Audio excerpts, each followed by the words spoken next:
সম্মানিত দর্শক, আপনাদের সবাইকে স্বাগত জানাচ্ছি ডেইলি সফটেকের বিশেষ আয়োজন স্মার্টফোনের অপব্যবহার ও এর প্রতিকার শীর্ষক টক শোতে। আজকের আলোচনায় আমরা জানবো কিভাবে স্মার্টফোনের অতিরিক্ত ও অপব্যবহার আমাদের সমাজ, পরিবার, বিশেষ করে আমাদের সন্তানদের উপর প্রভাব ফেলছে এবং এর প্রতিকারে অভিভাবক, সরকার ও প্রশাসনের ভূমিকা কি হতে পারে। আজ আমাদের সঙ্গে উপস্থিত আছেন ঝিনাইদহ জেলার সহকারী পুলিশ সুপার জনাব অমিত কুমার বর্মন এবং হরিণাকুণ্ডু থানা অফিসার ইনচার্জ জনাব M A Rauf Khan. Sir, আপনাদেরকে স্বাগত।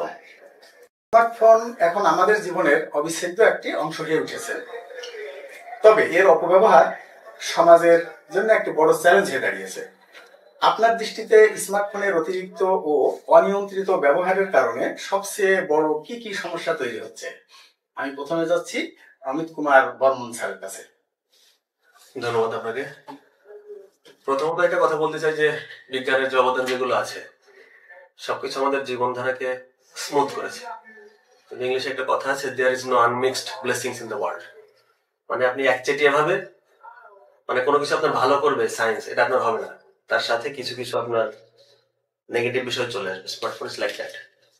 আমরা এখন যে সময়টা পার করছি, তথ্য প্রযুক্তির উৎকর্ষতার যে সময়, সেই সময় আপনি যদি স্মার্টফোনকে বাদ দিতে চান সেটা আপনি পারবেন না। আরো যদি স্পেসিফিক করে বলা হয় যে আপনি বাচ্চাদের কথা বলছেন, বাচ্চাদের মনে করেন যে এখন আমরা যে সময়টাতে আছি, দেখেন বিভিন্ন স্কুল কলেজে যারা একসাথে পড়ছে তাদের কিন্তু বিভিন্ন স্কুল কলেজে বিভিন্ন গ্রুপ আছে, হোয়াটসঅ্যাপ গ্রুপ বলেন বা মেসেঞ্জার গ্রুপ বলেন, তাদের বিভিন্ন পড়ার যেসব ডকুমেন্ট গুলো ওইসব গ্রুপ গুলোতে কিন্তু দেওয়া হয়। তার মানে তার কিন্তু কানেক্টেড থাকাই লাগবে। একেবারে সুনির্দিষ্ট ভাবে বলতে গেলে আমার জিনিসটা ব্যবহার করা লাগবে, কিন্তু নিয়ন্ত্রিত ভাবে, যেন সেটা কোনোভাবেই মাত্রা না ছাড়ায়। মাত্রা ছাড়ালে যে সমস্যাগুলো হবে আমার দৃষ্টিকোণ থেকে, যেমন ধরেন আগে আমরা ক্রিকেট খেলা হতো, ফুটবল খেলা হতো, 10-15-20 জন মিলে একসাথে খেলাধুলা করতো, তাদের ভিতরে একটা সোশ্যাল বন্ডিং ক্রিয়েট হতো। এখন যখন আপনি একা একা, যখন একটা বাচ্চা তার একা একা ফোনটা ব্যবহার করছে, তার কিন্তু সোশ্যাল বন্ডিং এর সুযোগটা থাকছে না। মেন্টাল একটা বিষয়। দ্বিতীয় আসছে ফিজিক্যাল বিষয়। একটা ছেলে যখন তার শৈশব দৌড়াদৌড়ি করে কাটছে, তার পেশি, হাড় যেভাবে সুগঠিত হবে, মস্তিষ্ক যেভাবে সুগঠিত হবে, স্মার্টফোন ব্যবহার করে কিন্তু ওইভাবে সুগঠিত হওয়ার আপনার সুযোগ নাই। ওইখান থেকে কিছুটা আপনার সরে আসতে হচ্ছে। লাস্ট এই যখন প্রচুর পরিমাণে ইনভলভ হয়ে যাচ্ছে, আমাদের চোখ তো আসলে কি বলা যায়, বায়োলজিক্যাল একটা অর্গান। এর আপনার প্রেশার নেওয়ার একটা লিমিট আছে। যখনই আপনি আপনার ফোনটা দেখছেন, চোখের রেটিনার উপর একটা প্রভাব পড়ছে। এটা যখন লং টাইম ধরে তখন কিন্তু প্রভাব ফেলবে। আপনি যদি দেখেন, একেবারে একটা এক্সাম্পল দিয়ে ক্লিয়ার হয়ে যাবে, একেবারে দুস্থ পরিবার যার ফোন কেনার সামর্থ্য নেই, এবং আরেকটা এলিট পরিবার যার ফোন কেনার সামর্থ্য আছে, এরকম এলিট 20টা বাচ্চা যারা ফোন রেগুলার ব্যবহার করে।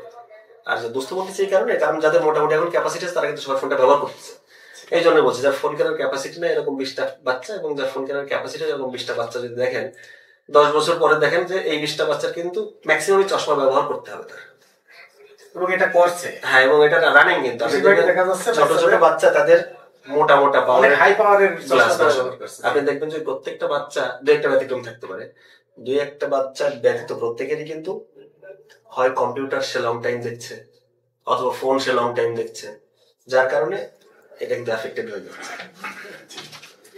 আমি এবারে আসছি আমার অফিসার ইনচার্জ হরিণাকুণ্ডু থানা এম এ রৌফ খান স্যারের কাছে।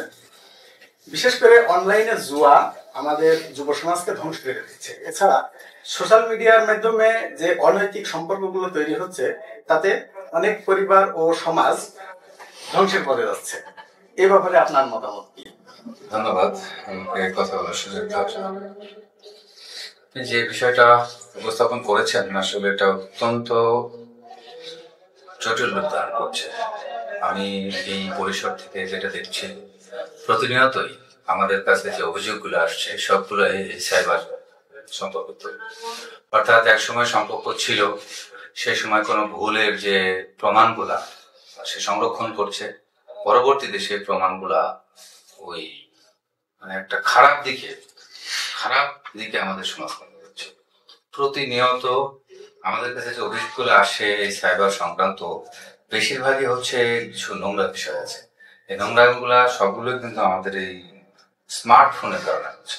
আমি প্রায়শই আমার এখানে আসলে আমি যে কয়জন আমার সামনে আসে ওনাদের আমি অনুরোধ করি যে গার্জিয়ানদের যে আপনারা অবশ্যই আপনার বাচ্চাদের স্মার্টফোনের অপব্যবহার অবশ্যই জানাবেন। তো এইভাবে অনলাইন জুয়া যেটা বললেন, অনলাইন জুয়া আমাদের এইখানে যদিও আমি প্রভাব আমি খুব একটা বেশি দেখি না, কিন্তু জেলা শহরে এবং আমার নিজের শহরে এই অনলাইন জুয়াতে যে কি পরিমাণ শহরের ছেলেপেলে আক্রান্ত হচ্ছে, তারা তাদের বাবা মা এবং তাদের আত্মীয় স্বজনের কাছে টাকা দাবি করছে এবং একসময় তারা এই কারণে বিভিন্ন অপরাধের সাথেও জড়িত হচ্ছে। তো আমি এবার অমিত কুমার বর্মন স্যারের কাছে আসবো।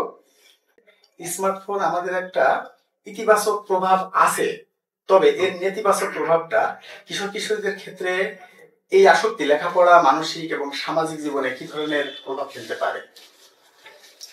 ব্যবহার যদি আপনার অনিয়ন্ত্রিত হয়ে যায় সেক্ষেত্রে আপনার প্রভাব পড়বে কিরকম?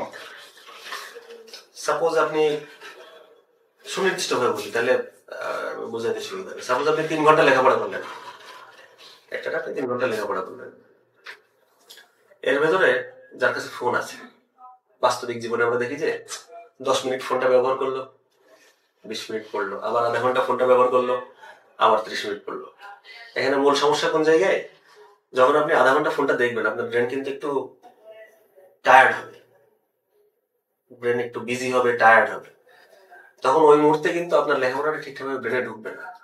যেমন ধরেন যে কোনো হাই স্কুলের বা মানে প্রাইমারি স্কুল বলবো না, হাই স্কুল বা কলেজে দেখবেন যে ম্যাথমেটিক্স এর ক্লাসটা সবার প্রথমে থাকে।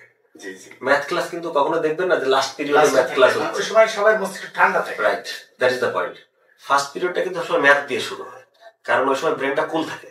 ব্রেন যত কুল থাকবে লেখাপড়া তত স্মুথলি আপনি ক্যাচ করতে পারবেন।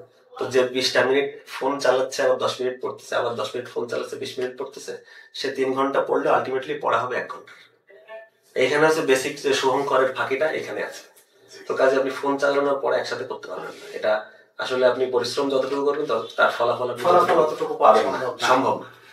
এই যে সমস্যাগুলো আমাদের সামনে প্রতিনিয়ত আসছে স্মার্টফোনের অপব্যবহারের কারণে, এর সমাধানে অভিভাবকদের কি ধরনের পদক্ষেপ নেওয়া উচিত বলে আপনি মনে করেন? অভিভাবকদের তো সব থেকে বড় ভূমিকা রাখার সুযোগ আছে। যেমন পৃথিবীতে যে ফোন জিনিসটা আছে, বাচ্চা জানলো কি করে? আমার বাচ্চা যতটুকু ফোন ব্যবহার করে সে তো আমার কারণেই করে, অবশ্যই, কারণ সে তো দেখছে যে আমি ফোন চালাচ্ছি, কারণ সে যা দেখবে তাই শিখবে। আমি যদি ফোন চালাই এবং তাকে যদি বলি যে, মানে আমি বলতে এখানে as a whole all father and mother সবাইকে ইনক্লুড করে বলছি, আমরা ফোন বাচ্চার সামনে ব্যবহার করবো আর বাচ্চা ব্যবহার করবেন, এটা তো হয় না। এটা আমাদের রেস্ট্রিক্টেড, নিজেদেরই ব্যবহারটা রেস্ট্রিক্ট করতে হবে, তারপরে না সে তাকে অনুভব করবে যে আমার রেস্ট্রিকশন আসা উচিত। তবে সরকারের কি ধরনের ভূমিকা থাকা উচিত বলে আপনি মনে করেন?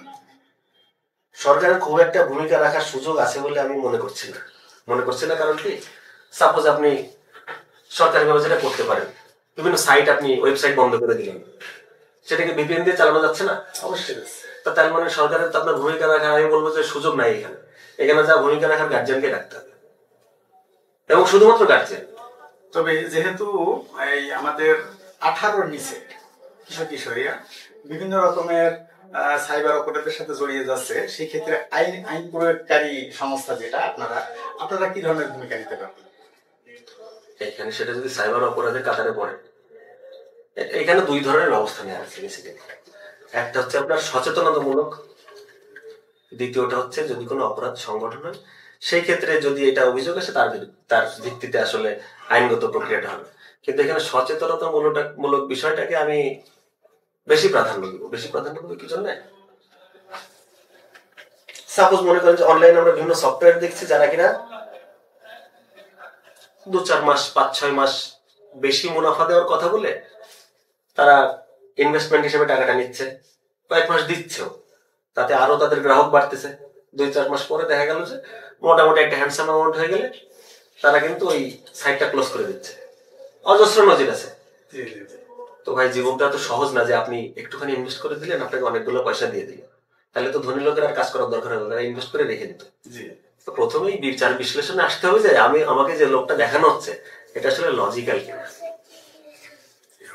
হ্যাঁ, বা সরকার নিবন্ধিত কিনা বা সরকার অনুমোদিত কিনা।